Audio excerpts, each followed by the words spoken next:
ಮನೆಗೆ ಒಬ್ಬನೇ ಮಗ ನಿಂತ್ಕೆ ಇರೊಬ್ಬರ ಭಾರ ಎಲ್ಲ ನನ್ ಮೇಲೆ ಹೊರಿಸ್ತಾರ. ಓಹೋ ಬರ್ರಿ ಬರ್ರಿ, ಎಲ್ಲಾ ಚೆನ್ನಾಗಿದ್ದಾರನ? ಪ್ರಾಣ ಎಲ್ಲ ಆರಾಮಿತ್ತಾನ? ಚಿಕ್ಕಪ್ಪ ಚೆನ್ನಾಗಿದ್ದೀನ? ಚಿಕ್ಕಪ್ಪ ಬರ್ರಿ ಬರ್ರಿ ಬರ್ರಿ, ನಾವೆಲ್ಲ ಆರಾಮದೀವಿ.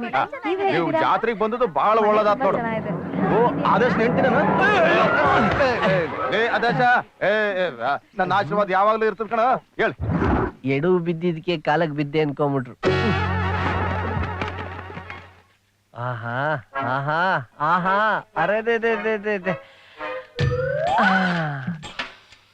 ಜೋಳದ ರೊಟ್ಟಿ, ಎಣ್ಣೆಗಾಯಿ, ಚಿತ್ರಾನ್ನ, ಜಾಂಗೀರ್, ಲಾಡು, ಜಿಲೇಬಿ, ಮೈಸೂರು ಪಾಕ್. ಬಕಾಸು ಹೊಟ್ಟೆ ಹಸ್ತಿರೋದಕ್ಕೂ ಅದಕ್ಕೂ ಬಗೆ ಆದ ತಿಂಡಿಗಳನ್ನ 3 ಜನಕ್ಕೆ ಆಗೋಷ್ಟು ಒಬ್ಬನೇ ತಿಂತೀನಿ. ದೃಷ್ಟಿ ಆದ್ರೂ ಪರವಾಗಿಲ್ಲ. ನೋಡ್ರಿ, ಯಾರು ಸಂಕೋಚ ಮಾಡ್ಬೇಡ್ರಿ. ಚೆನ್ನಾಗುಣ್ರಿ. ನೋಡಪ್ಪ, ನೀನು ಏನ್ ಬೇಕು ಕೇಳಾಕ್ಸಪ್ಪ. ನೋಡ್ರಿ, ಏನೇನ್ ಬೇಕು ಕೇಳ್ತಗೊಳ್ರಿ. ಸಂಕೋಚ ಮಾಡ್ಬೇಡಿ.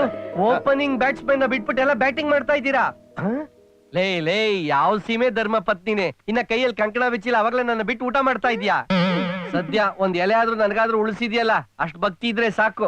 ಇನ್ನೊಂದ್ 2 ವರ್ಷ ಮೇಂಟೈನ್ ಮಾಡ್ಬೋದು. ಕೈ ತೊಳ್ಕೊಂಡ್ ಬನ್ರಿ. ಊಟ ಆದ್ಮೇಲೆ ಒಂದೇ ಸಲ ಕೈ ತೊಳ್ಕೊತೀನಿ, ತಿನ್ನು. ಆದೇಶದಿಂದ ಯಾವಾಗಲೂ ತಮಾಷೆನೇ ನೋಡು. ನೆಕ್ಸ್ಟ್ ಪಂಕ್ತಿಗ್ ಬಾ, ನಾವೆಲ್ಲ ಕುತ್ಕೊಂಡ್ಬಿಟ್ಟಿದೀವಿ. ಆಮೇಲೆ ಬಾ. ನೀನ್ ಸಪರೇಟ್ ಆಗಿ ಕುತ್ಕೊಳ್ತೀನಿ, ಹೋಗು. ಅಯ್ಯೋ, ನೀನ್ ಏನ್ ಹೇಳ್ತಾ ಇದ್ದ ಅರ್ಥ ಆಗ್ತಾ ಇಲ್ಲ, ಹೋಗು. ಅಜ್ಜಿ ಹೇಳ್ತಿರೋದು ನೀನ್ ಇವಾಗ ಏನು ತಿನ್ನೋ ಹಾಗಿಲ್ಲ. ನಾಳೆ ಸಿಡಿ ಮುಗಿಯೋವರೆಗೂ ಉಪವಾಸ ಇರ್ಬೇಕಂತ. ಅಜಯ್ ಬೆಳಗ್ಗೆ ಹೊಟ್ಟೆ ಅಜಯ್ ನೀನ್ ಗ್ಯಾರಂಟಿ ಅಮಿಬಿಕ್ ಡಿಸೆಂಟ್ರಿ ಬರುತ್ತೆ. ಜಿಲೇಬಿ ಎಷ್ಟ್ ಚೆನ್ನಾಗ್ ಮಾಡಿದಾರಲ್ಲ.